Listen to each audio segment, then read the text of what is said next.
Good afternoon, everyone, and I would welcome you all back once again to Kele Bhavasamvad's series on the occasion of Durga Puja.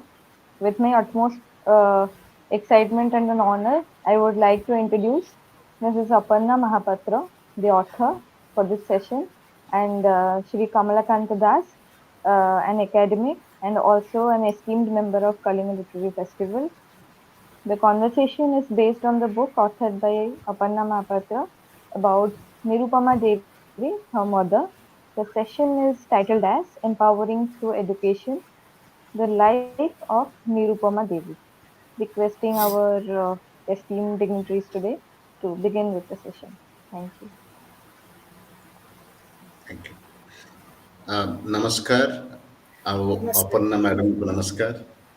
ଆମେ ଓଡ଼ିଆରେ ଆରମ୍ଭ କରୁଛୁ ଆଉ ପ୍ରଥମେ ତାକୁ ଓଡ଼ିଆ ଆଉ ଇଂରାଜୀ ଦୁଇ ଭାଷାରେ ଆମେ ଆଜି କଥାବାର୍ତ୍ତା ହେବା।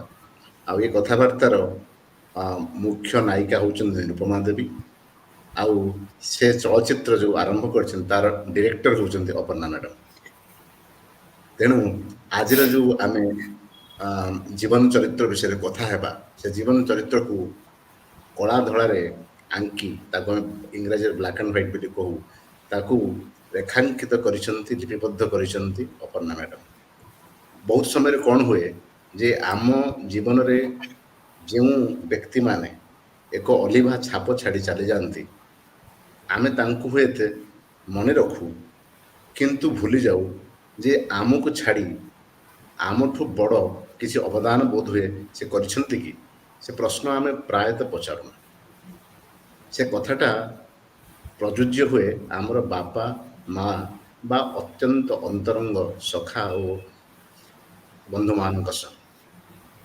ଏ କଥା ସମସ୍ତଙ୍କ ପାଇଁ ପ୍ରଯୁଜ୍ୟ ହେଲେ, କିନ୍ତୁ ଅପର୍ଣ୍ଣା ମ୍ୟାଡ଼ାମ କ'ଣ କରିଛନ୍ତି ଯେ ଏ କଥାର ଉର୍ଦ୍ଧ୍ୱକୁ ଯିବାକୁ ଚେଷ୍ଟା କରିଛନ୍ତି ଏବଂ ତାକୁ ଲିପିବଦ୍ଧ କରିବାକୁ ଚେଷ୍ଟା କରିଛନ୍ତି ଯେ କିଭଳି ଭାବରେ ନିରୁପମା ଦେବୀ, ଯେ ତାଙ୍କର ମା, ଯେ ତାଙ୍କର ବୋଉ, ତାଙ୍କର କ'ଣ ପ୍ରଭାବ ରହିଥିଲା ଦୈନନ୍ଦିନ ଜୀବନରେ, ସାମାଜିକ ଜୀବନରେ ଓ ଖାସ୍ କରିକି ଶିକ୍ଷା କ୍ଷେତ୍ରରେ। ତେଣୁ ଆଜିର ଏ ଯେଉଁ ପୁସ୍ତକ ଚର୍ଚ୍ଚା ନିଶ୍ଚିତ ଭାବରେ ଦୁଇ ମହିଳାଙ୍କର କଥାବାର୍ତ୍ତା। ତେଣୁ ଏ ନିଶ୍ଚିତ ଭାବରେ ଆଉ ଗୋଟେ ଜିନିଷ ଯେ ଇଏ ଗୋଟେ ସୁଇଟେବୁଲ୍ ଅକେଜନରେ ଗୋଟେ ହେଉଛି, ଯେଉଁଠିକି ଆଜି ମହାସପ୍ତମୀ। ତେଣୁ ମା ଦୁର୍ଗାଙ୍କର ପୂଜା କେବଳ ଯେ ମଣ୍ଡପରେ ହେବ ବା ପୀଠରେ ହେବ ତାହା ନୁହେଁ। ମା ଦୁର୍ଗା ପ୍ରକୃତି ରୂପରେ ସବୁଠାରେ, ସବୁ ଜାଗାରେ, ସବୁ ଭାବରେ ଉପସ୍ଥିତ ଅଛନ୍ତି। ସେ ମା ଭାବରେ କେତେବେଳେ, କେତେବେଳେ ଭଉଣୀ ଭାବରେ, କେତେବେଳେ ପତ୍ନୀ ଭାବରେ, କେତେବେଳେ କେତେବେଳେ ପୁରୁଷଠି ମଧ୍ୟ ଅଛନ୍ତି। ମା ଆଉ ପାର୍ବତୀଙ୍କର ଅର୍ଦ୍ଧନାରୀଶ୍ୱର ରୂପ ହେଉଛି ସନାତନ ଧର୍ମର ଏକ ପ୍ରକୃଷ୍ଟ ରୂପାୟନ। ତେଣୁ ଅପର୍ଣ୍ଣା ମହାପାତ୍ର ମ୍ୟାଡ଼ାମଙ୍କୁ ସ୍ୱାଗତ କରିବା ସହ କଳିଙ୍ଗ ସାହିତ୍ୟ ମହୋତ୍ସବକୁ ମୁଁ କମଳାକାନ୍ତ ଦାସ ଭାବ ସମ୍ବାଦର ଆମେ ଯେଉଁ ସଂଗୋଷ୍ଠୀ ବା କମ୍ୟୁନିଟି ଆରମ୍ଭ କରିଛୁ, ବିଗତ ଦିନମାନଙ୍କରେ ବହୁ ଦେଶରେ ଆମେ ପହଞ୍ଚିଛୁ।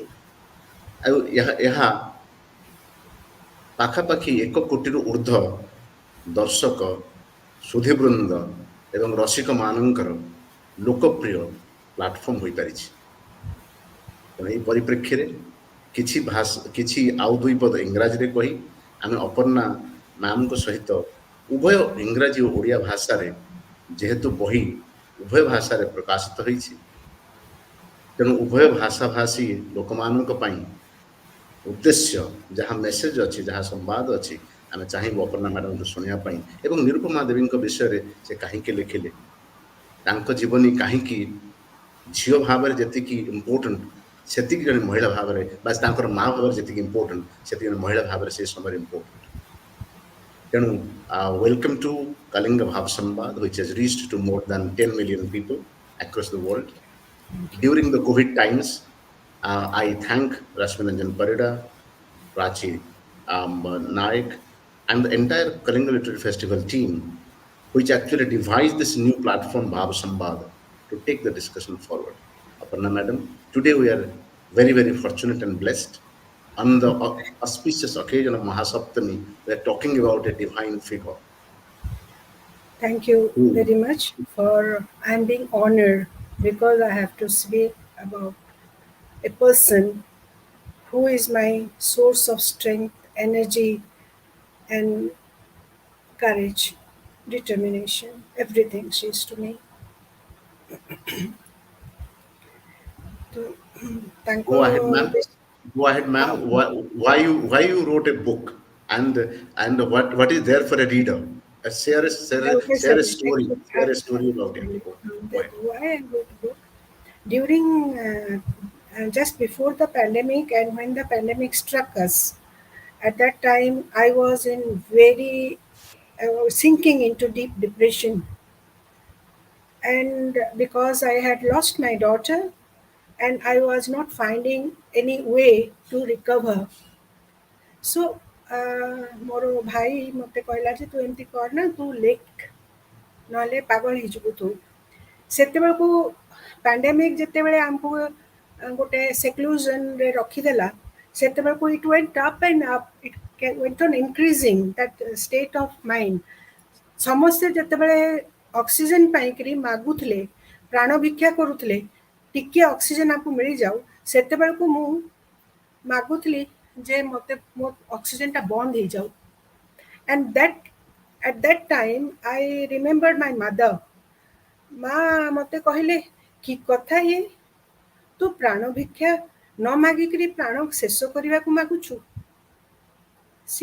she passed away in 2006 କିନ୍ତୁ ସେ ଯୋଉ କଥାଟା ଆସିଲା ମୋ ମୁଣ୍ଡ ଭିତରୁ ମୋର କନସିୟସନେସକୁ ଆସିଲା ସେତେବେଳକୁ ମୁଁ ଚେଞ୍ଜ କରିଗଲି ମୁଁ ଖାଲି ତାଙ୍କରି କଥା ହିଁ ଶୁଣେ ଆଉ କାହା କଥା ଶୁଣେନି ମାନେନି ଗୋଟେ ତ ସେ ଯୋଉ କହିଲେ ମୁଁ ତାପରେ ତାଙ୍କୁ କହିଲି ଯେ ମୁଁ କ'ଣ କରିବି କହିଲେ ମଣିଷ ଜନ୍ମ ପାଇଛୁ ପ୍ରୋବ୍ଲେମ୍ ଆସିବ ଦୁଃଖ ଆସିବ ତା ମାନେ ନୁହେଁ ଯେ ତୁ ଦୁଃଖରୁ ଭାଗିଯିବୁ you have to be in that deep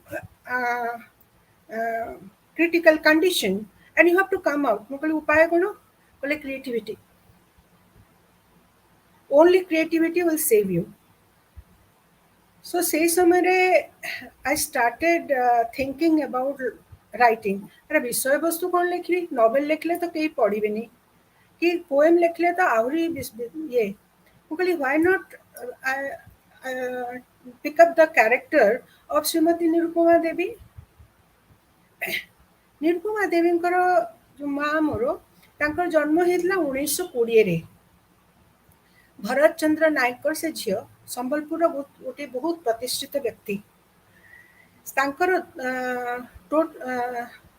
ତାଙ୍କର ଥିଲେ 11 ଝିଅ 4ଟା ପୁଅ ମୋ ମା ହଉଛନ୍ତି ବୋଧେ 6th ଚାଇଲ୍ଡ ଆପଣ ଭାବନ୍ତୁ ଗୋଟେ 6th ଚାଇଲ୍ଡର ଯେତେବେଳେ ଜନ୍ମ ହବ ପୁଣି ସେ ଝିଅ ଜନ୍ମ ନେଇକରି ଜନ୍ମ ହବ ତାହେଲେ ତାର କି ପ୍ରକାର ତାର ଏକ୍ସେପ୍ଟେନ୍ସ ଲେଭେଲ ରହିବ ପରିବାରରେ ନ୍ୟାଚୁରାଲି ଇଟ୍ ଇଜ୍ ସେଇ ପଏଣ୍ଟଟା ମୋତେ ସବୁବେଳେ ବହୁତ କଷ୍ଟ ଦିଏ ବହୁତ ମାନେ ବହୁତ ପେନ୍ ଭିତରୁ ପେନ୍ ଆସେ ନଟ୍ ଏ ୱେଲକମ୍ ଚାଇଲ୍ଡ ଦେନ୍ ଯେତେବେଳେ ତାଙ୍କୁ 6 ମାସ ହେଇଥିଲା ତାଙ୍କ ନିର୍ବନ୍ଧ କରିଦେଲେ ଆଣ୍ଡ ସମଥିଙ୍ଗ ସେଇ ଭିତରେ ସେ ଭିଡ଼ ଭିତରେ ତାଙ୍କ ଭାଇ ଭଉଣୀମାନଙ୍କ ଭିତରେ ସେ ବଡ଼ ହେଉଥାନ୍ତି ଏତେବେଳକୁ ତାଙ୍କ 9 ବର୍ଷ ଯେତେବେଳେ ହେଲା ବିବାହ କରିବା ପାଇଁକି ପୁରା ସ୍ଥିରୀକୃତ ହେଇଗଲା ଭଗବାନଙ୍କର ଅସୀମ କୃପାରୁ କ'ଣ ହେଲା ନା ଶାରଦା କାନୁନ ଆସିଗଲା 1929ରେ ସୋ ତାଙ୍କୁ ତାଙ୍କର ବଡ଼ ଭଉଣୀ ଯୋଉ ତାଙ୍କର ଉପରେ ଥିଲେ ତାଙ୍କର ବାହାଘର କରିଦେଲେ ଆଉ ୟାଙ୍କୁ ମାନେ 13 ବର୍ଷ ଯାଏଁ ତାଙ୍କୁ ମୌକା ମିଳିଗଲା ପାଠ ପଢ଼ିବା ପାଇଁକି ତେଣୁ ସେ ଆମର ଆମେ ଅଜାଙ୍କୁ ମାମୁଁ ଘର ବାପା ବୋଲି ଡାକୁ ସେ ତାଙ୍କୁ ନେଇକରି ବାଲେଶ୍ୱର ସ୍କୁଲରେ ପଞ୍ଚମ ଶ୍ରେଣୀ ନୁହେଁ ଷଷ୍ଠ ଶ୍ରେଣୀ ସେ ସେତେବେଳେ ପଢ଼ିଥିଲେ ପଞ୍ଚମ ଚତୁର୍ଥ ଏମିତି ତ ବାଲେଶ୍ୱର ସ୍କୁଲରେ ବାଲେଶ୍ୱରରେ ଗୋଟେ ସ୍କୁଲ ଥିଲା ମୋର ଅଜା ଡେପୁଟି ମାଜିଷ୍ଟ୍ରେଟ୍ ଥିଲେ ତ ସେ ତାଙ୍କର ବାଲେଶ୍ୱର ବଦଳି ହେଇଗଲା ତ ବାଲେଶ୍ୱରରେ ତାଙ୍କ ଘର ସାମ୍ନାରେ ଗୋଟେ ସ୍କୁଲଟେ ଥିଲା ତ ସେଇ ସ୍କୁଲରେ ନେଇକି ଆଡ଼ମିସନ୍ କରିଦେଲେ ସେଥିରେ ଯୋଉ ତାଙ୍କର ସାନ ଭଉଣୀ ଥିଲେ ସୁଷମା ମାଉସୀ ଆମେ ତାଙ୍କୁ ଡାକୁ ଡକ୍ଟର ହେଇକରି ସେ ଡକ୍ଟର ଥିଲେ ତାଙ୍କର ଇଂଲିଶଟା ମାଙ୍କଠୁ ବେଟର ଥିଲା, ତେଣୁ she got the admission, not my mother, and she was rejected. ଇଏ ପିଲାଦିନରୁ ବହୁତ ଜିଦ୍ଦି, କହିଲେ ମୋତେ ତମେ ସେ କ'ଣ କଲେ ନା, ସେ ଯେତେବେଳେ ସୁଷମା ମାଉସୀଙ୍କ ଆଡ଼ମିସନ୍ ଆଙ୍କର ଆଡ଼ମିସନ୍ ହେଲାନି, she was determined to come join that school, get admitted, and she started studying when my grandfather was teaching his her other siblings. ସେ ପଢ଼ିଲେ ପଢ଼ିଲେ ପଢ଼ିଲେ, next year she got the admission, and Sushma ମାଉସୀଙ୍କର ସେଥିରେ best student ହେଇକି ତାଙ୍କୁ ମିଳିଥିଲା କଂକ୍ରାଇଟ୍ medal.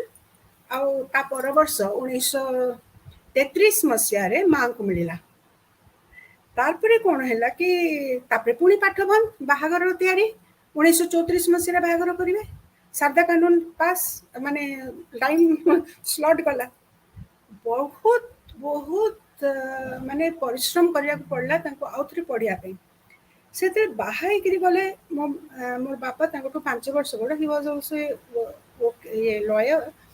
ତ ଗୋଟିଏ ଜିନିଷ ତାଙ୍କ ମୁଣ୍ଡ ଭିତରେ ଥିଲା, ଯୋଉଟାକି ଆମମାନଙ୍କୁ ବି ସବୁବେଳେ କହୁଥିଲେ, ବିଦ୍ୟାଟା ନା ଚୋରି ହୁଏ, ନା ରାଜା ଛଡ଼େଇକି ନେଇଯାଏ, ନା ଭାଇ ଭାଗରେ ବଣ୍ଟା ହୁଏ, ନା ତାକୁ କେହି କିଛି କରିପାରେ। ସେଇଟା ହେଉଛି ଗୋଟିଏ ମାତ୍ର ସମ୍ପତ୍ତି, ଯେତେ ବାଣ୍ଟିବ ସେତେ ବଢ଼ିବ, ଯେତେ ଦେବ ଆହୁରି ଧନୀ ହେଇ ଚାଲିବ। ତ ସେଇ ଯୌତୁକଟା ନେଇକରି ସେ ବାହା ହେଲେ 1934 ମସିହାରେ। 1935 ମସିହାରେ ଯେତେବେଳେ ସେ ତାଙ୍କ ଶାଶୁଘରକୁ ଗଲେ, ଶ୍ୟାମଚରଣ ପାଢ଼ୀ ମୋର ଜେଜେବାପାଙ୍କ ନାଁ, ସମ୍ବଲପୁରରେ ବହୁତ ପ୍ରତିଷ୍ଠିତ ଲୋକ ସେମାନେ ଥିଲେ ସେ ଯୁଗରେ। ତ ସେଇଠି ମାନେ ଏତେ ଉପବାସ ଇଏ ସେ କରିକିରି ସେ somehow she could get the permission of my grandfather, paternal grandfather, and my paternal grandfather came to my maternal grandfather and requested him that let her study. ତ ତାଙ୍କୁ ମେଟ୍ରିକ୍ ପର୍ଯ୍ୟନ୍ତ ପଢ଼ିବା ପାଇଁକି ସେତେବେଳକୁ ଅନୁମତି ମିଳିଗଲା। ରେଭେନ୍ସା ଗର୍ଲସ ସ୍କୁଲରେ ସେ ଜଏନ୍ କଲେ। 1937ରେ ସି ଗଟ୍ ଦ ଅଲରାଉଣ୍ଡ ଷ୍ଟୁଡେଣ୍ଟ ଥର୍ଡ ପ୍ରାଇଜ୍। ମୋ ପାଖରେ ସାର୍ଟିଫିକେଟ୍ ଗୁଡ଼ାକ ବି ଅଛି ତାଙ୍କର ବହିରେ। ତାପରେ ମୋର ଇଏ ବାପା କ'ଣ କଲେ, ସରି, ସେ କହିଲେ ଯେ ମୋର ଜେଜେବାପାଙ୍କୁ ମୋତେ କେବଳ ଦରକାର ଏଇ ସମୟ ପର୍ଯ୍ୟନ୍ତ କ'ଣ କହନ୍ତି ତାକୁ, ମୁଁ ମେଟ୍ରିକ୍ ପାସ୍ କରିବି। ତ ମୋର ଜେଜେବାପା କହିଲେ ଯଦି ଫାର୍ଷ୍ଟ ଡିଭିଜନରେ କି କ'ଣ ସ୍କଲାରସିପ୍ ପାଇବୁ ତାହେଲେ ତୁ ପଢ଼ିବୁ। ତେଣୁ ଜେଜେବାପା ମୋର ତାଙ୍କୁ ଆଲାଉ କରିଦେଲେ। କି ଭାଗ୍ୟ ତାଙ୍କର, କି ତାଙ୍କର କଳି କରିବାର ଶକ୍ତି କେତେ ଥିବ, କନଭିନ୍ସ କରିବାର ଶକ୍ତି ଥିବ, ମୁଁ ତ କରିପାରିବିନି ଏତେ। 1939ରେ ସି କ୍ୱାଲିଫାଏଡ୍ ଏଜ୍ ଏ ମେଟ୍ରିକୁଲେଟ୍। ତାପରେ ପୁଣି ଥରେ ଆରମ୍ଭ ହେଇଗଲା, ମୁଁ ବିଏ ପାସ୍ କରିବି। ବିଏ ପାସ୍ କରିଲା ପରେ ସେ କ'ଣ କଲେ, ବିଏ ପାସ୍ ପାଇଁ ବି ପରମିସନ୍ ମିଳିଗଲା, କାହିଁକିନା ସ୍କଲାରସିପ୍ ମିଳୁଥିଲା ତାଙ୍କୁ। So in 1943 she became a graduate, first Sambal graduate, lady graduate of Sambalpur, Brahmin graduate. ମାନେ ଆପଣ ଭାବନ୍ତୁ ଇଚ୍ଛା ଶକ୍ତି କ'ଣ କାହାକୁ କୁହନ୍ତି। ଆମେ ମାନେ ରେବେଲ୍, ଗୋଟେ ପ୍ରକାର ରେବେଲ୍ ଥିଲେ। ତାପରେ କ'ଣ ହେଲା କି ମୋର ବାପା ଓ ମା 2 ଜଣ ଯାକ ସ୍ୱାଧୀନତା ସଂଗ୍ରାମରେ ସେମାନେ ଜଏନ୍ କରିଗଲେ। ମୋର ବାପା ସମ୍ବଲପୁରର ଗାଁ ଗାଁ ଇଲାକାରେ, ହି ୱାଜ୍ ଏ ଲୟର, କିନ୍ତୁ ଗାଁ ଗାଁ ଇଲାକାରେ ଯାଇକରି ସେ କାମ କରୁଥିଲେ। ମା ବି ତାଙ୍କୁ ସାହାଯ୍ୟ କରୁଥିଲେ ୱିଥ୍ ହର୍ 3-year-old ଡଟର। ମୋର ବଡ଼ ଭଉଣୀ ଡକ୍ଟର ବନ୍ଦନା ପାଢ଼ୀ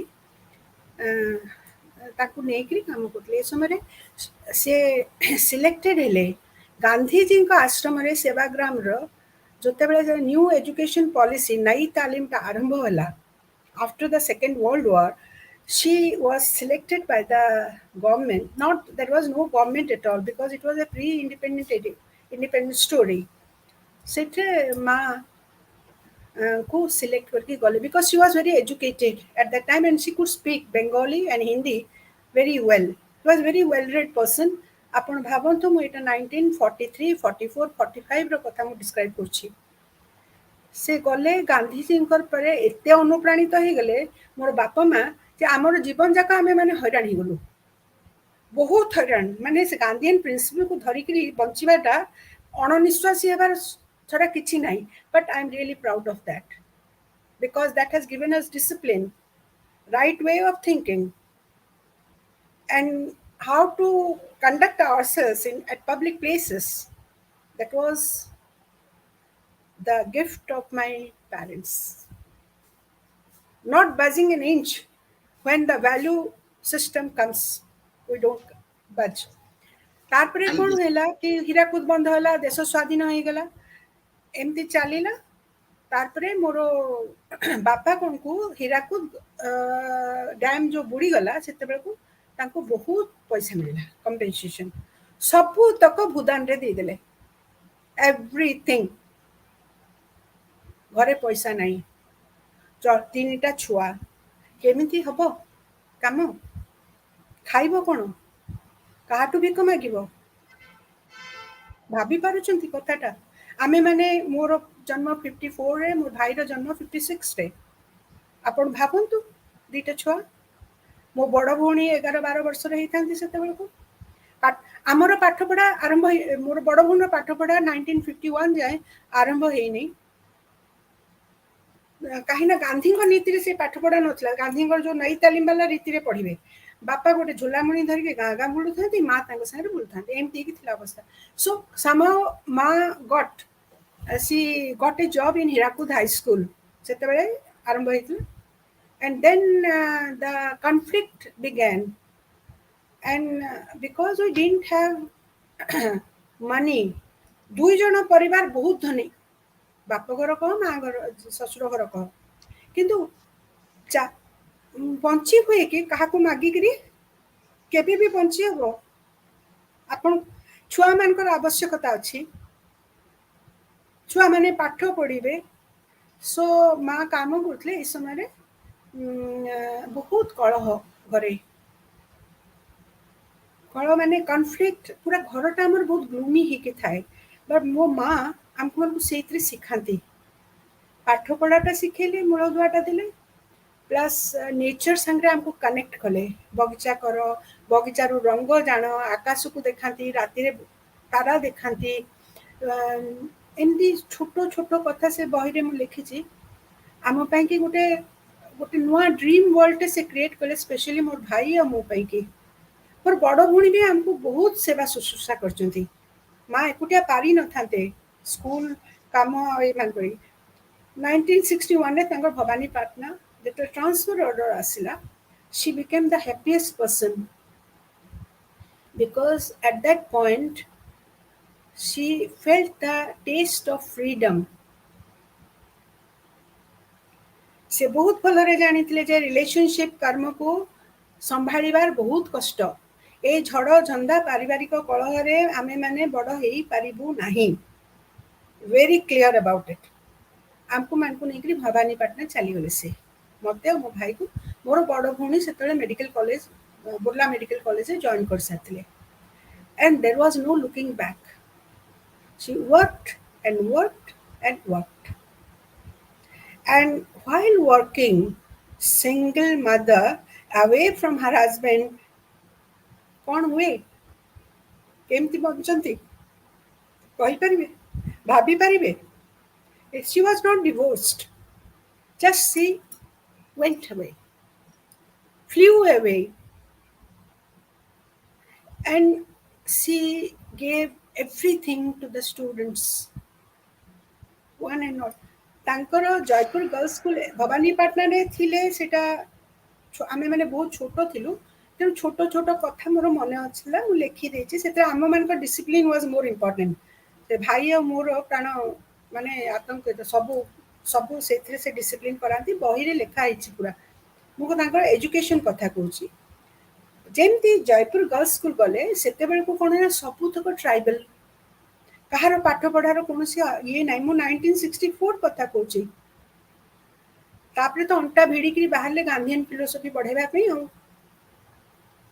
ଭେରି ଷ୍ଟ୍ରିକ୍ଟ, ମାନେ ଅଣନିଶ୍ୱାସୀ ହେଲା, ଆପଣ ସଫୋକେଟ୍ ହେଇଯିବେ ତାଙ୍କ ଷ୍ଟ୍ରିକ୍ଟନେସ୍ରେ।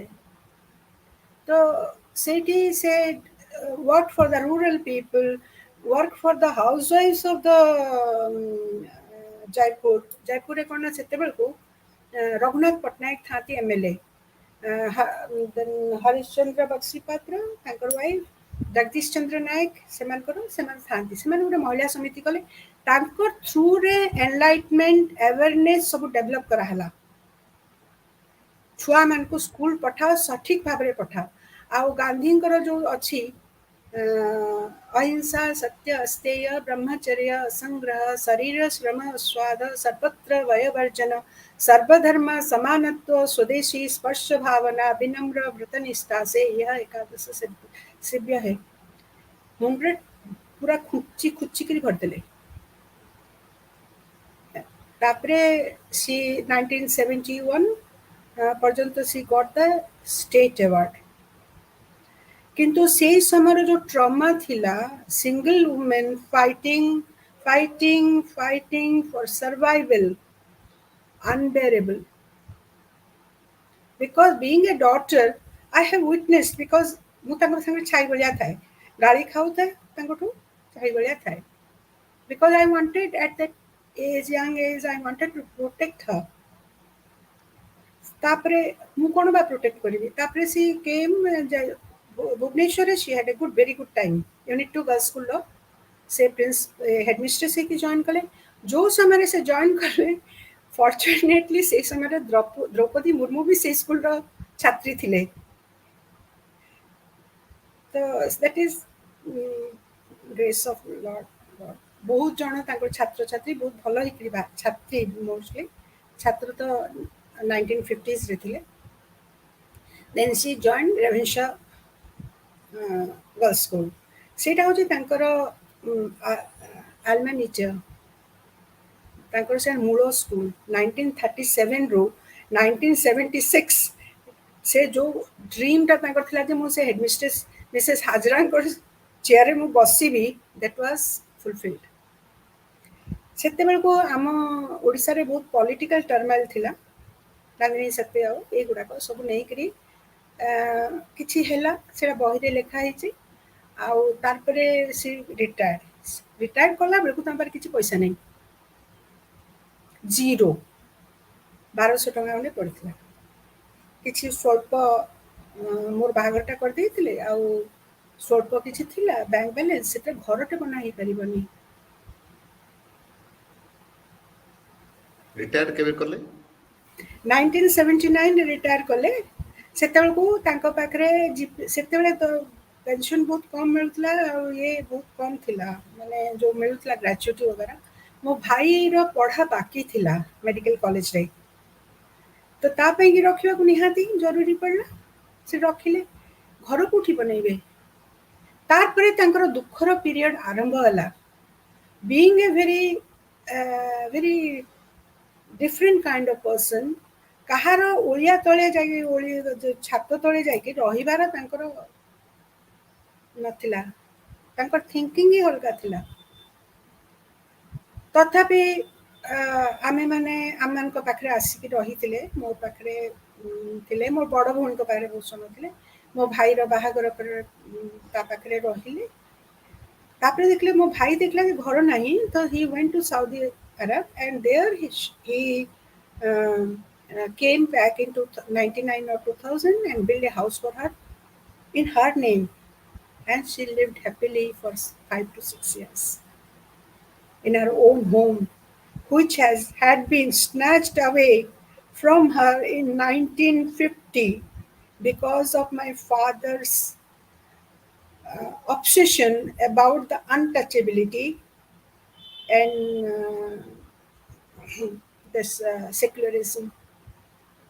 पक्का ब्राह्मण घररू जन्म, से जदि यज्ञ कर्म बेलू घरे यज्ञ चलला बेलू से जदि संबलपुर जो अनटचेबल पानी छुआ जाए, गंगा पानी छड़ा हुए, सेते बेलू से आनिकरी ब्राह्मण पंक्ति रे जदि आनिकरी एई मान को बसई देबे, को ब्राह्मण खाई थांता खाइबार?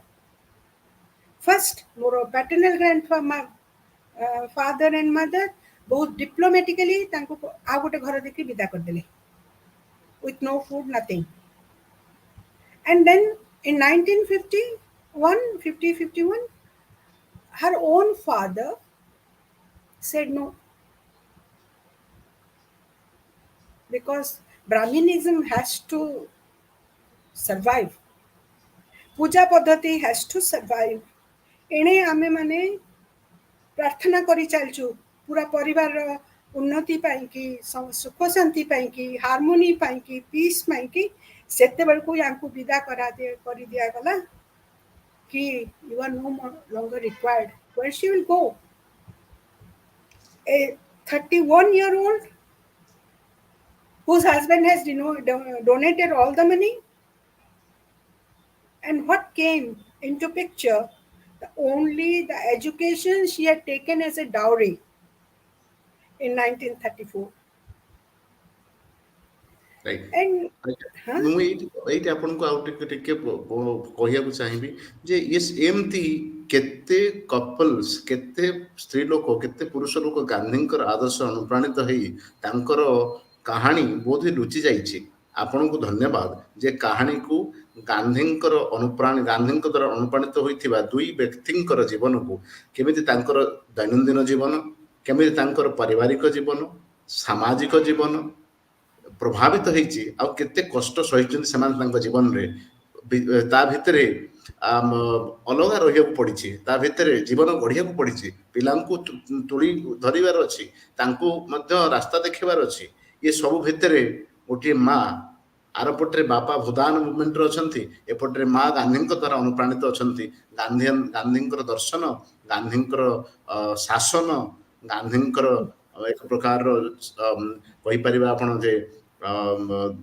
ଯେ ପରିକଳ୍ପନା, ଗାନ୍ଧୀଙ୍କର ଯେଉଁ ନୂତନ ସମାଜର ଯେଉଁ ପରିକଳ୍ପନା ତାକୁ ପାଥେୟ କରିକି କାର୍ଯ୍ୟ କରୁଛନ୍ତି ଦୁଇ ବ୍ୟକ୍ତି, ଏବଂ ତାଙ୍କ ଭିତରେ ଚାଲିଥିବା ଦୈନନ୍ଦିନ କଳହ, ଦୈନନ୍ଦିନ ଆପଣ କହିପାରିବେ ମତଭେଦ କିମ୍ବା ଦୈନନ୍ଦିନ ଅସୁବିଧାକୁ ଆପଣ ମଧ୍ୟ ଚିତ୍ରିତ କରିଛନ୍ତି। ଏହା ଗୋଟେ ଛୋଟ ଫିଲ୍ମ ବା ଡକୁମେଣ୍ଟାରୀ ଫିଲ୍ମ ମଧ୍ୟ ତିଆରି କରାଯାଇପାରିବା ଦରକାର, କାରଣ ଏ ଇତିହାସକୁ ନିଶ୍ଚିତ ଭାବରେ ସାମ୍ନାରେ ଆଣିବାର ଆବଶ୍ୟକତା ଅଛି।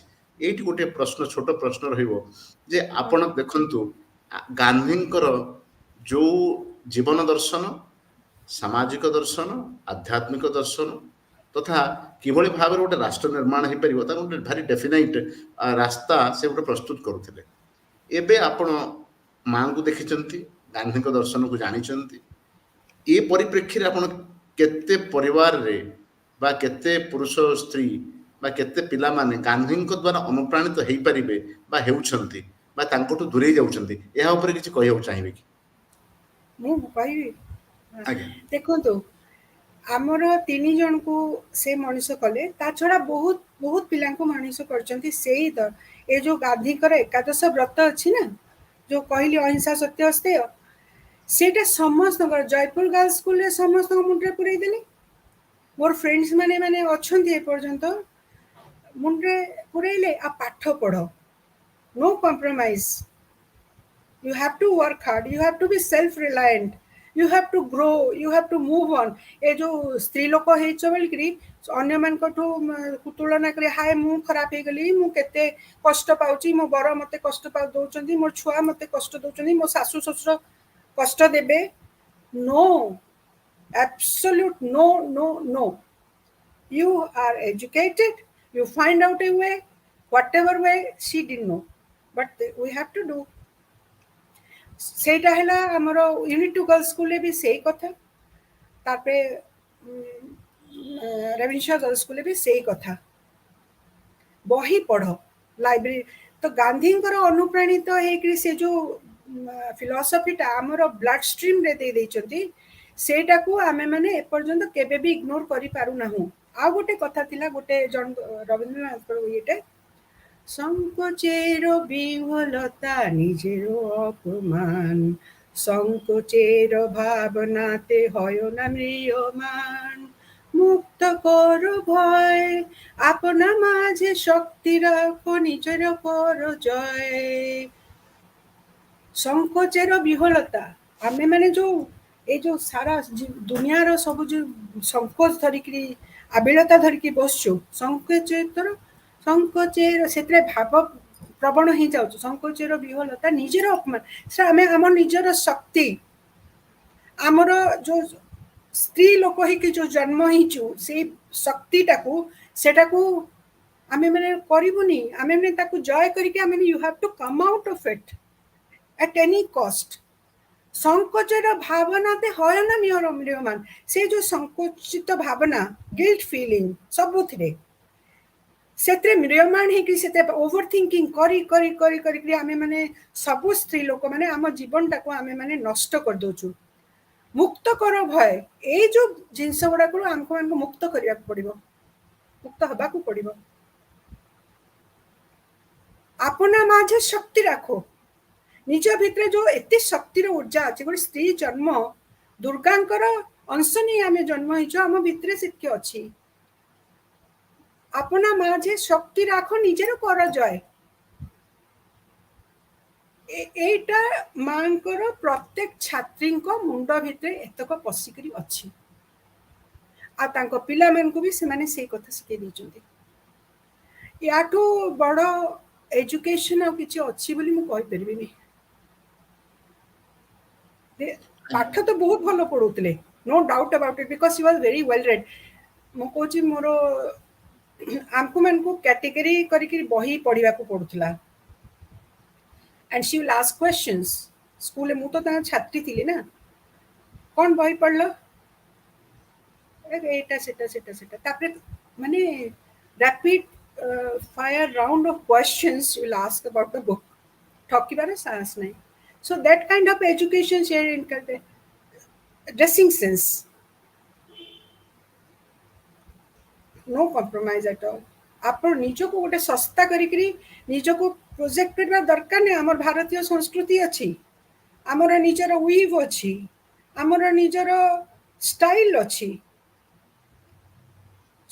she gave it to all तापरे झोटी पकेबार स्कूल रे हमको मानको सिखाइतला फूलमाळ गुंथिबार हमको सिखाइतला देन आमे माने प्रत्येक शुक्रवार दिन गांधींकर प्रार्थना गाउथलु सर्वधर्म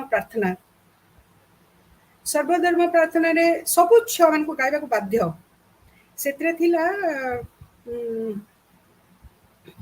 पर दुख पर सुख पर सेवा ठु बड़ी धर्म नहीं पर को दुख देवाठू बड़ी पाप किछि नहीं आपण कहतु जे 11-12 वर्ष 13 वर्ष झील मान मुंडे जब यहाँ प्रसा हम ताले तार माने इनफ्यूज कराब इंजेक्शन दिहब then can they forget it forever they can never forget similarly gardening सब क्लास मान को गोटे गोटे दिया है गोटे पैचटे कहाटा बेस्ट हम लाइक दैट शी यूज सिलाई खेल NCC everything she had trained us in that and speaking public speaking मुंडा एमती कथा कहबनी के उच्च करी कह मु सबले मुहटा ये कर where the mind is without fear where the head is held high these are the things small things that we have learned from her more as my teacher and even more and more as my mother तेणु तांकु किए किछि कहले मु पूरा ये ही जाए बहुत माने I have become her mother now so I hope I have answered your question sir Yes, to one extent, yes, because I was thinking, given the life story of your mother and her journey as an educator, inspired by Gandhiji's philosophy and Jivan Darshan, I was interested, or there is a question about by someone who is watching us on YouTube and on Facebook, that how far Gandhian education and philosophy is relevant for today's generation, to whom we call the Gen Z. For example, people who are in the age group of 15 to 25, how in the schools and there are three things in that philosophy. Sorry, I just wanted to answer as soon as possible. Gandhian philosophy को जदि मानी थांते आमर शिक्षा व्यवस्था रे ताले आज ये दुर्गति ही न थांता लोन नहीं कि पाठ पढ़ु न थांता कॉपी करू न थांते फर्स्ट सेकंड होची गांधी का थिला स्किल ତିନିଟା ଜିନିଷ ହେଡ୍ ହାର୍ଟ ଆଣ୍ଡ ହ୍ୟାଣ୍ଡ ତିନିଟାର and କୋଅର୍ଡିନେସନ। ହଁ ତିନିଟା। ତ ସେଥିରେ କୋଅର୍ଡିନେସନ ସମସ୍ତେ ଆଇନଷ୍ଟାଇନ ହେଇପାରିବେନି।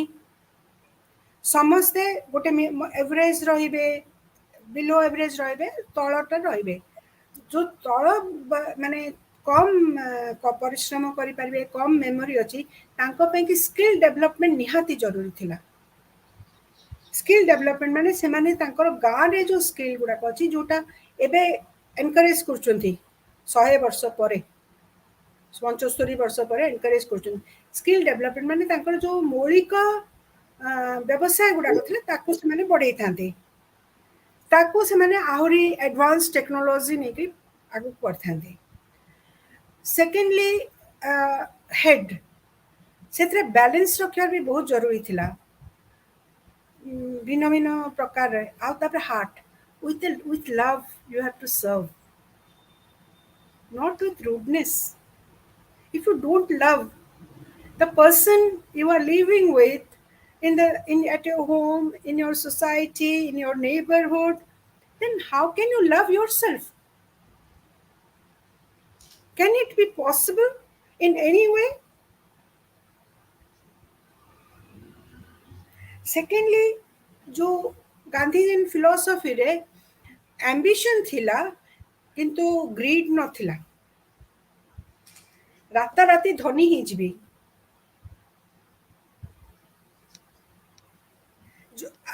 जो तेणु सब व्यवस्थाटा जो आमे माने मॉडर्न एजुकेशन ना रे आमे माने जो एगुड़ाक सब आनीदेलु, ग्रीड पुरेलु, फुलिशनेस पुरेलु, jealousy पुरेलु, envy पुरेलु, all the negativity we included and ignored our own culture which Gandhiji never wanted.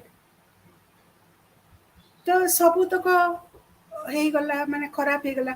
2009 ରେ ଆମର ଗଭର୍नमेंट ଆସିଲା ଆଣିଲା सीसीई, ସେଇଥିରେ ସେମାନେ ପୁଣି ଥରେ ଇନକ୍ଲୁଡ କଲେ ସ୍କିଲ୍ ଡେଭଲପମେଣ୍ଟଟା। 1986 ର ଏଜୁକେशन ପଲିସିରେ only it was mentioned but never implemented in the right spirit। right, 2009 रे जो एजुकेशन पॉलिसीटा पुणी थे आसला से इनक्लूड कले परफॉर्मिंग आर्ट्स के बहुत लंबा आर्ट एजुकेशन ये सब कहीं कले because they knew the flaw. Art education जी ड्राइंग करने को भल पाऊँ ताकू नहीं मैथमेटिक्स पढ़ा दरकार, एलिमेंटरी मैथमेटिक्स दरकार। एणे बापा मैंने पछरे पड़गले मो पु आईआईटी जीव, मो पु ये पढ़ मेडिकल पढ़ सी कर बड़ डाक्तर हम, न्यूरो साइंस पढ़। अरे ताकू ड्राइंग करने को भल लगुच, ताकू ड्राइंग करने को दियो। Who knows he will become a great artist of great repute, किंबा से पेंटिंग थ्रू रे से पैसा भी कमे पारिबो, ता रोजगार ही पारिबो। सो this is very much important in today's educational ये institutions। right, right, आउ माइंड सेटटा जोटा अछि, मेडिटेशन करो। Meditation is not that you'll just do just sit calmly, think what you want, think how to act, think before speaking। कौन आपण भाषा शुणु तो मन दुखरे भरी जीव। जो आमर मु गांधी जिनस मते बहुत पसंद। मु भी 29 years मु भी चाकरी करची एज ए टीचर एंड मोर छुआ मान को एटा ही सिखैछि, भाबो just keep on thinking and apply right, सब। आ मैथमेटिक्स तो निहाती जरूरी, सबुथरे दरकार। ड्राइंग करो, पेंटिंग करो, जहाँ करो सब मैथमेटिक्स करो, किंतु मैथमेटिक्स डरे डरे बेत मारी मारी करी से मैथमेटिक्स करेबो कि ट्यूशन पढ़े पढ़े कि मैथमेटिक्स करेबो कि it is the play of your brain. right. कौनसी तो सेति पई पिला ओडिया कहूनांती काहे Odia, पिला we are thinking that if you do not speak in English, the language I am speaking, you are a stupid human being. So English ଭାଷାର ଯୋଉ ଆମେ ଡୋମିନାନ୍ସ କୁହନ୍ତୁ ଦବଦବା କୁହନ୍ତୁ ସ୍କୁଲ ମାନଙ୍କରେ ଏଭଳି ଭାବରେ ଟେରର କ୍ରିଏଟ୍ କରାଯାଇଛି ଯେ if you speak any language other than English in the premises of the school, action will be taken against you. Yes. Yes. Uh, And education, as an educationist, you know, and your mother knew also, Gandhiji knew also, many people knew that education happens best through your mother tongue, right? And all Odia. other. ତେଣୁ ମୁଁ ଏବେ ଆଉ ଗୋଟେ କଥା ବୁଝିବାକୁ ଚାହୁଁଛି ଯେ ଆପଣ ଯେତେବେଳେ when you started writing, this is kind of in anthropology they call it autoethnography, and sometimes biography and autobiography are not very easy to write. This genre is not very easy to write. So you're writing biography of a person who is you have seen, you have lived with, your mother, your teacher, your guru, in whatever way you want to put it. Was it difficult to, for example, difficult to write one at one level, and second, as a writer, what tips would you suggest to our budding writers and authors who want to write about someone in their family, in their extended family, in their community, whom they might have met and perhaps lived with? Over to you.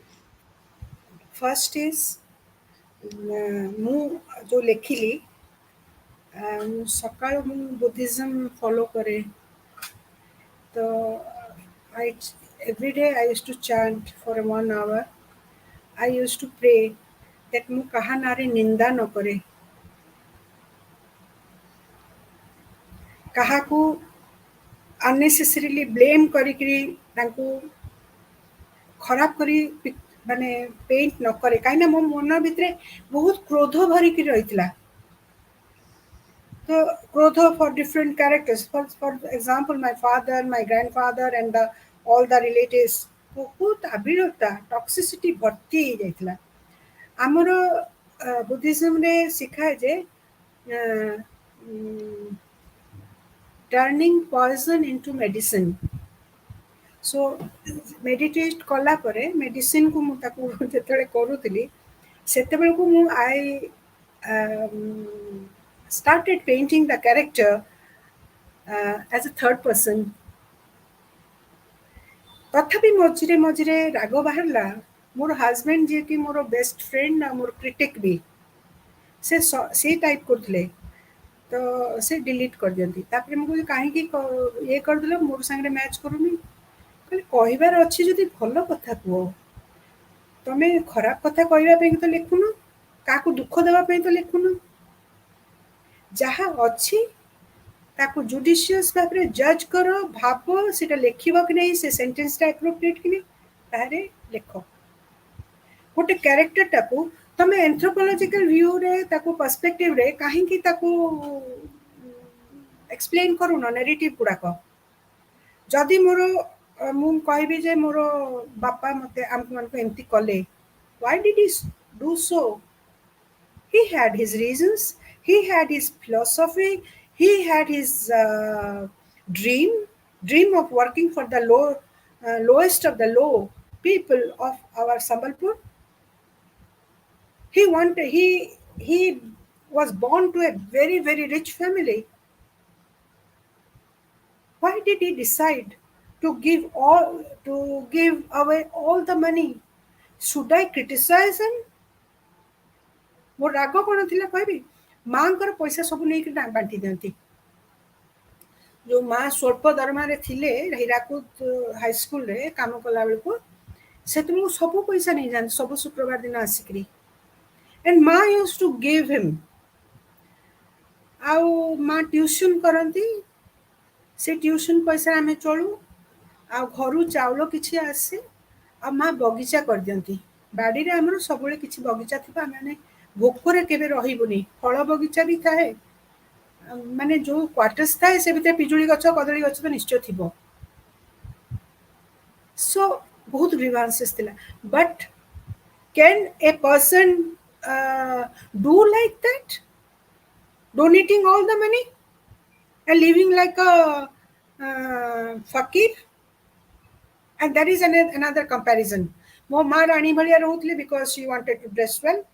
ସ୍କୁଲକୁ ଯାଉଥିଲେ ତ proper ଶାଢ଼ୀ ପିନ୍ଧିବେ, proper ଇଏ ହେବ। And my father used to just live like a, ଆପଣ ବିନୋବା ଭାବେର ଚିତ୍ର ଦେଖିଛନ୍ତି? ସେ ଯେମିତି ଆଜ୍ଞା। ସେ ସେମିତି। ତ କମ୍ପାରିଜନ୍, ଆହା ସେ ଝିଅ କାରଣ କହନ୍ତି ତାଙ୍କୁ, ଆହା ଦେଖ ତ ନିରୁ ନାନୀ ରାଣୀ ବାଗି ସଜେଇ ଧଜେଇକି ରହୁଛେ, ତାର ବର ଶିବ ଦାଦା କେନ୍ତା ଗରିବ ହେଇକିରି ଅଛନ୍।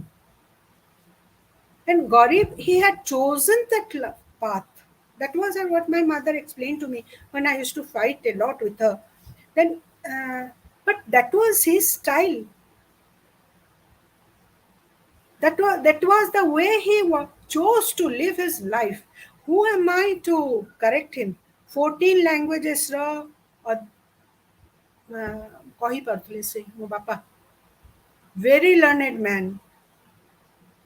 ତାଙ୍କ ପାଇଁ ଗୋଟେ ବହି ଦୋକାନ କରାହେଲା, କାଳେ କିଛି କରେ, ସେ ବହି ବଣ୍ଟା ହେଲା। ସେଟା ତ ଯେତେ ବି ସେ ସମ୍ବଲପୁର ର ମେଡିକାଲ କଲେଜ ହେଇଥିଲା, ଇଞ୍ଜିନିୟରିଂ କଲେଜ ହେଇଯାଇଥିଲା, ଜିଏମ୍ କଲେଜ ହେଇଯାଇଥିଲା, ତ ସେଠୁ ଗାଁ ଗହଳରୁ ପିଲାମାନେ ଆସିକି ପଢୁଥିଲେ। ତାଙ୍କ ପାଖରେ ବହିର ଉପଲବ୍ଧ ହେଇପାରୁନଥିଲା। ସେମାନେ ଆସି ଲିଷ୍ଟ ଦେବେ, ତାଙ୍କ ପାଇଁ ବହି ମଗା ହବ ଆଉ ତାଙ୍କୁ ଫ୍ରିରେ ବଣ୍ଟା ହବ। नो फायदा, नो ଇଏ नो प्रॉफिट। एंड तांको पुणी एडवाइस देवे, सब बही आग पढ़िबे, तापर तांको बतेइबे घर चले कि सेटा मोर राग क्रोध, किंतु बही लिखला पर सब चलीगला उड़ीगला। आई ନାଇଁ अंडरस्टूड। ଏଇଟା ଖୁସିର କଥା, ଖୁସିର କଥା। What is happy to and what is a happy moment for you? I think the in psychology we call it catharsis, and mental health we call it. So kind of writing a book about your own lived experience is not an easy task. I think as an author, you have to transform into someone else to do justice to the message or to the characters that you have tried to portray. ଆଉ ଆପଣଙ୍କ ଆଉ ଗୋଟେ question ମୁଁ ଜବାବ ଦେଇନି। ସେ କ୍ୱେଶ୍ଚନ୍ଟା ହେଉଛି ଯେ ଆଜିକାଲିର ପିଲାମାନଙ୍କୁ ଲେଖିବାକୁ କହିଲେ କ'ଣ ଲେଖିବେ? ସେମାନେ ପ୍ରଥମେ ଯୋଉଠି ବସୁଛନ୍ତି, ସେମାନେ ସବୁ ଯେତେ କ୍ୟାରେକ୍ଟର୍ସ ଦେଖୁଛନ୍ତି, ସେମାନଙ୍କୁ ଦେଖନ୍ତୁ, ଅବଜର୍ଭ କରନ୍ତୁ, ତାଙ୍କ ବିଷୟରେ ଇମାଜିନ୍ କରନ୍ତୁ। ପ୍ରଥମେ ଚାରିଟା ଜିନିଷ ଆମେ ମାନେ ଦେଖୁ। ପ୍ରଥମେ କେମିତି ପିନ୍ଧିଛନ୍ତି, କାହିଁକି ସେମିତି ପିନ୍ଧିଛନ୍ତି, କୋଉ ପ୍ରାନ୍ତରୁ ଆସିଛନ୍ତି, ତାଙ୍କ ଚାରିଆଡ଼େ ଗୋଟେ କାହାଣୀଟେ ଆପେ ଆପେ ଆପେ ଆପେ ବୁଣି ହେଇଯାଏ। ତାପରେ ତାଙ୍କ ସାଙ୍ଗରେ ଆସିକି କିଏ ଦେଖା କରୁଛି, ସେ କୋଉ ଷ୍ଟାଇଲରେ କଥା କହୁଛି, କାହିଁକି ସେମିତି କହିଲା, କ'ଣ ଅସୁବିଧା ହେଲା, ଏଇଟା ତ ପ୍ରଥମ ବେସିକ୍। ଯୋଉ ପ୍ଲେସ୍ରେ ସେମାନେ ବସିଛନ୍ତି, ସେ ପ୍ଲେସ୍ର ନାରେଟିଭ୍ସ ଲେଖିପାରିବେ। whether it is a bus stand or an airport or whatever, in a hotel, and then writing, then ବହୁତ ଗୁଡ଼େ ୱାର୍ଡ ପାୱାର ବିଲ୍ଡ ଅପ୍ କରିବାକୁ ପଡ଼ିବ। ଆଜିକାଲି ଅସୁବିଧା ନାହିଁ, ସବୁ ଆମର କମ୍ପ୍ୟୁଟର ଆଉ ଗୁଗୁଲ ସବୁ ଆମକୁ ସୁବିଧା ଦେଇଦେଇଛନ୍ତି। ସେ କଥା ମୋତେ କଷ୍ଟ ହେଲା ଓଡ଼ିଆରେ ଲେଖିବା ପାଇଁ କି, କାହିଁକିନା ମୋତେ ରିକଲ୍ ମେମୋରି କରିବାକୁ ପଡ଼ିଲା। Before that I had to read a lot of books to know the style of Odia writing. କେମିତି ପୁରୁଣା ପୁରୁଣା ବହି ବି ପଢ଼ିଲି, କବିତା ଗୁଡ଼ାକ ପଢ଼ିଲି, କେମିତି ଲେଖୁଛନ୍ତି, କ'ଣ ଏକ୍ସପ୍ରେସ୍ କରୁଛନ୍ତି, କ'ଣ ଭାବନା ହୃଦୟରେ ଧରିକିରି ସେମାନେ ଲେଖୁଛନ୍ତି, ସେଇଟା ରିଡେବିଲିଟି ତାର ରହିବ କି ନାହିଁ, ଲୋକମାନେ humour, not at the cost of anyone, but the small ଛୋଟ ଛୋଟ ସେଣ୍ଟେନ୍ସ ଗୁଡ଼ାକରେ ହ୍ୟୁମର ଆଣିପାରିବେ। ଡାଇଲଗ୍, ଆପଣ ମଝି ମଝିରେ ଖାଲି ନେରେଟିଭ୍ ହେଲେ କେହି ପଢ଼ନ୍ତି ନାହିଁ, ତ ମଝି ମଝିରେ ଆପଣଙ୍କୁ ଡାଇଲଗ୍ ମାନେ କଥୋପକଥନ ବି ଇନକ୍ଲୁଡ୍ କରିବାକୁ ପଡ଼େ। ଆଉ ଆପଣଙ୍କୁ ଟିକେ ସଂସ୍କୃତର ସାହାଯ୍ୟ ନେବାକୁ ପଡ଼ିବ, ବେଙ୍ଗଲୀର ସାହାଯ୍ୟ ନେବାକୁ ପଡ଼ିବ, ହିନ୍ଦୀ ଲିଟରେଚରର ବି ସାହାଯ୍ୟ ନେବାକୁ ପଡ଼ିବ। So those who are going to write, they have to be well versed in many languages and dramas. Right. Dramas, Again. not this cheap drama. I don't say these cheap dramas. Drama Right. of real value. Right. Right. So these are, I think I have answered your question properly. Yes. ଆପଣ ଆପଣ Properly. ଆପଣ ଯଦି ଗୋଟେ କୌଣସି segment ପଢ଼ିବାକୁ ଚାହିଁବେ ଆପଣଙ୍କ ବହିରୁ କିମ୍ବା କହିବାକୁ ଚାହିଁବେ ତା ଭିତରୁ ଯେଉଁ ଷ୍ଟୋରି ଯାହାକୁ ଯାହାକୁ ଆପଣ କହିପାରିବେ one of your best segment or reader ତାକୁ ପଢ଼ିଲେ ଆପଣଙ୍କର ଲେଖାର ଉଦ୍ଦେଶ୍ୟ ବା ମାର୍ମିକତାକୁ ବୁଝିପାରିବେ, ଏଭଳି କିଛି ଅଛି ଯାହାକୁ ଆପଣ ସେୟାର କରିବାକୁ ଚାହିଁବେ? ହଁ ଅଛି ନା, ଯୋଡ଼େ ଜାଗାରେ ଅଛି। You can read ତାଙ୍କର that English also or Odia also. You can choose it. We have both audiences. Now I'll read.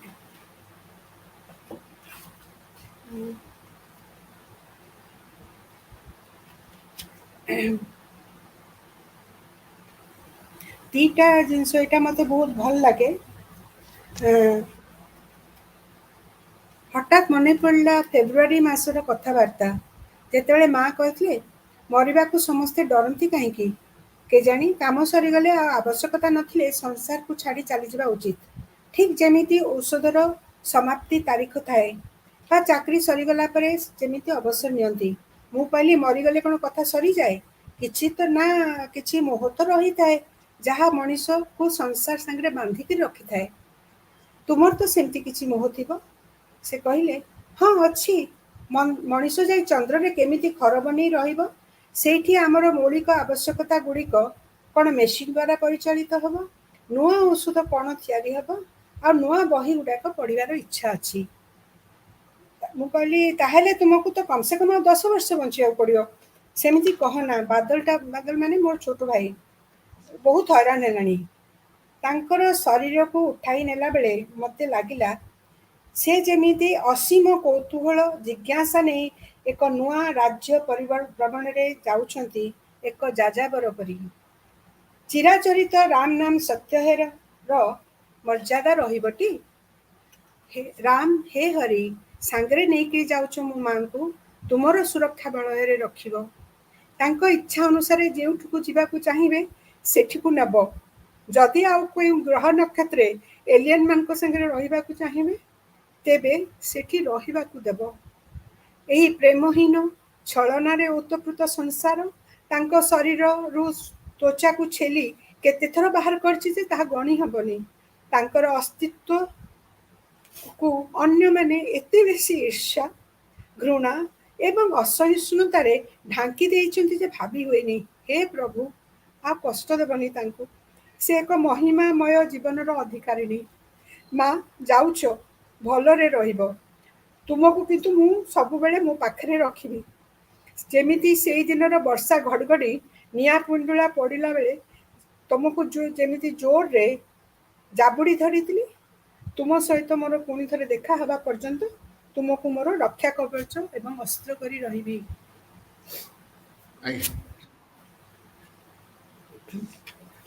ଆଉ ଗୋଟେ କ୍ଷମା ପ୍ରାର୍ଥନା ବେଳକୁ ଏଇଠି ଗୋଟେ ଅଛି। ଧନ୍ୟବାଦ ମା, ମୁଁ ଅନୁଭବ କରେ ତୁମେ ମୋତେ ପ୍ରତି ମୁହୂର୍ତ୍ତରେ ପରୀକ୍ଷା କରୁଛ, ମାତ୍ର ମନ୍ଦରୁ ରକ୍ଷା କରୁଛ ମଧ୍ୟ। ତା ସାଙ୍ଗରେ ଦିନ ଆରମ୍ଭ କରୁ କରୁ କାଉଣ୍ଟ ୟୋର ବ୍ଲେସିଂସ୍ ଉକ୍ତିଟି ମନେ ପକାଇବା ପାଇଁ ଏପର୍ଯ୍ୟନ୍ତ ଭୁଲି ନାହ। ସବୁ ଭୁଲ ମାନିଲି, ଗୋଟିଏ ଛଡ଼ା, ଫରଗେଟ୍ ଆଣ୍ଡ ଫରଗିଭ୍ ଚେଷ୍ଟା କରୁଛି। ଏହା କଠିନ ହେଲେ ମଧ୍ୟ ଅସାଧ୍ୟ ନୁହେଁ। ମୁଁ ଅତୀତକୁ ବଦଳେଇ ପାରିବିନି, କିନ୍ତୁ ନିଜେ ବଦଳିବି। ସମୟ ଟିକେ ବେଶୀ ଲାଗିଯିବ ବୋଧେ। ତୁମେ ତ ଜୀବନ ଦାନ, ଶିକ୍ଷାଦାନ, କନ୍ୟାଦାନ, ସମ୍ପତ୍ତି ଦାନ ଦେଇ ମୋର ଘର ସଂସାରକୁ ପରିପୂର୍ଣ୍ଣ କରିଛ। ଏବେ ଏଇ ଅନ୍ତିମ ଦାନଟା ମାଗୁଛି। ମୋର ଦୁର୍ବଳ ମନ, ତୁମର ବିଶାଳ ହୃଦୟ ମୋତେ ନିଶ୍ଚୟ କ୍ଷମା କରିବ ବୋଲି ଆଶା।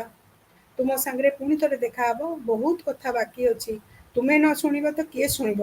ମା ହେବା ସହଜ ନୁହେଁ ବୋଲି ମୁଁ ଜାଣିଗଲିଣି। ଦି ଜଣ ମିଶିକିରି ଗାଇବା ଶଙ୍କରାଚାର୍ଯ୍ୟଙ୍କର ଭଜ ଗୋବିନ୍ଦ ପୁରୁଣା ସ୍ୱରରେ ପୁନରପି ଜନନମ୍ ପୁନରପି ମରଣମ୍ ପୁନରପି जननी जठरे शयनम् यह संसारे बहु दुस्तारे कृपया पारे पाहि मुरारे। प्रणाम सह ତୁମ ରାକା। ଆହୁରି ଛୋଟ ଛୋଟ ଅଛି ଏଠି ଗୋଟେ ଫିନିକ୍ସର ଯେଉଁ ଆମକୁ ଏକ୍ଜାମ୍ପଲ୍ ଦେଇଥିଲେ। ମୁଁ ବହୁତ ଜଲ୍ଦି ଇମ୍ପଲସିଭ୍ ହେଇକି ଭାଙ୍ଗିଯାଏ, ତ ସେତେବେଳକୁ ସେ ଫିନିକ୍ସର ଏକ୍ଜାମ୍ପଲ୍ଟା ମୋତେ ଦେଲେ ଯେ ଏମିତି କ'ଣ ତୋର ଦୁଃଖ ବିକିବା ପାଇଁ ରଖିଛୁ କି? ଏଇଟା ଅଛି ବହିରେ। ସେଟା ଯାହା ହେଇଛି ତୁ ନିଜେ ହିଁ କ୍ରିଏଟ୍ କରିଛୁ। All confusions you have created. ନା, ତମେ ଯେତେ ତୁ କନଫ୍ୟୁଜନଟା ନିଜେ କ୍ରିଏଟ୍ କରିଛୁ, ତାମାନେ ତୁ ତୋର ନିଜର ଦୁଃଖର କାରଣ।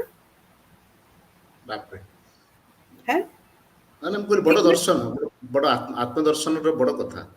କାରଣ ହଁ ତୁ ତୋର ତୁ ଆକୁ ବ୍ଲେମ କର, ତାକୁ ବ୍ଲେମ କର, ରାସ୍ତାକୁ ବ୍ଲେମ କର, ଛାତକୁ ବ୍ଲେମ କର, what is it? That is how she used to talk to me. ସେଇଠୁ ତାପରେ କହିଲେ ଅଳିଆ କରିଛୁ ତୁ ସଫା କର, ଯାହା ବି ଅଛି। That is one thing C told. ଆଉ ଗୋଟେ ଘରେ ଗୋଟେ ଘଟଣା ଘଟିଥିଲା ଯୋଉଟାକି ମତେ ବହୁତ କଷ୍ଟ ଦେଇଥିଲା। ରାଗିକରି ସେ ଜାଗାରେ ପଞ୍ଚମ ହେଇକି ଜାଗାଟା ଛାଡି ଦେଇ ପଳେଇଲି, ଖାଲି କଳି କଲିନି ଯାହା। ଆସିଲେ ଭିତରକୁ ମୋ ପାଖକୁ, ତତେ କଣ ଶିଖେଇଲି ମୁଁ କହିଲେ, ଏତେ ସାନ ସାନ କଥାରେ ଜୀବନର ଆନନ୍ଦଟା ନେବାକୁ ଜାଣିନୁ? ଯେତେବେଳେ ଗୋଟେ ସେଲିବ୍ରେସନ ଚାଲିଛି, ବହୁତ କଷ୍ଟରେ ସେଲିବ୍ରେସନଟା ଆମେ ମାନେ କରିପାରୁ। ସେଲିବ୍ରେସନ ମାନେ happiness, not a small thing. ସେତେବେଳକୁ ତୁ ରାଗରେ ତମତମ ହେଇକି କିଏ କଣ କହିଲା ତାକୁ ଧରିକି ବସିକିରି ରାଗରେ ପଞ୍ଚମ ହେଇକିରି ଆସିକିରି you left the event. What kind of personality you are having? I'm really very sad for you. I'm hurt. ସତ କଥା ନୁହେଁ କି? ଯେତେବେଳେ ଆମେ ସେଲିବ୍ରେଟ କରୁଛୁ, ଦୁର୍ଗା ପୂଜା ହଉ ଇଏ ହଉ, ଛୋଟ ଛୋଟ କଥାରେ ନେଇକିରି ଦୁଃଖ କରିକିରି ବସିଯାଉ, ହସିବା ପାଇଁକି ବି ଆମ ପାଖରେ ଶକ୍ତି ନାହିଁ, ଭଲ ପାଇବାର ଶକ୍ତି ନାହିଁ, ସହିବାର ଶକ୍ତି ନାହିଁ। ଆଜ୍ଞା, ଠିକ। ଧନ୍ୟବାଦ। ଧନ୍ୟବାଦ। I think I'm talking a lot. ଆମେ ବର୍ତ୍ତମାନ ଆମର ଆଜି ସେସନର ଶେଷ ପର୍ଯ୍ୟାୟ ଆଡକୁ ଯାଉଛୁ। Within this few minutes, you have brought the life philosophy of a person who was inspired by Gandhiji and his way of living. And the way he treated, talked, worked, and maintained relationships with her students, colleagues, and also children exemplifies the utmost commitment and honesty and integrity to the philosophy that she believed in. Very rare in human life, people could maintain that kind of honesty and integrity across their lifespan. People are not rare, they are there. But we need these kind of people to be unearthed from their archives, unknown archives, untouched archives, unfamiliar archives. So, archives, thank you for unearthing and unveiling this genius woman from the unknown archives of emotion, relationship, and history. So, lived experience, and you would be happy to know, ma'am, we purposefully kept Kalinga literary festival, not literature festival. We said literature is the byproduct or the final product. Literary is the process. Each living experience is literary. So here we salute to you for bringing this to the public, to all of us, documenting a story of a human being who needs to be celebrated as she was then to be celebrated. That woman needs to be celebrated each moment, present and future. Thank you, Aparna ma'am. This was a pleasure Thank to you very talk to you. much. Not enough in 40 minutes time or 1 hour to know and discuss, but hopefully our readers got a glimpse of the uh, thought process of a glorious woman who has been unearthed and has been documented and has been written. Thank you, Aparna madam. Thank you very much for giving me this honor to speak about a person uh, or who deserves to be known. And that's what with folded hand, I express my gratitude to this forum, Kalinga Festival. uh, Literary um, Festival. Festival and Bhav Sambad. भाव संवाद। Thank you sir. इसी इसी भाव को जिंदा रखने के लिए भाव संवाद के तरफ से आपको भी हार्दिक शुभकामनाएं। ऑल द धन्यवाद best for the sir. Books.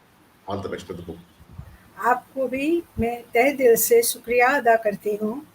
आप मुझे ये मौका दिया कुछ बोलने के लिए, कुछ सुनने के लिए और कुछ सोचने के लिए। आपको बहुत बहुत धन्यवाद। Thank you ma'am.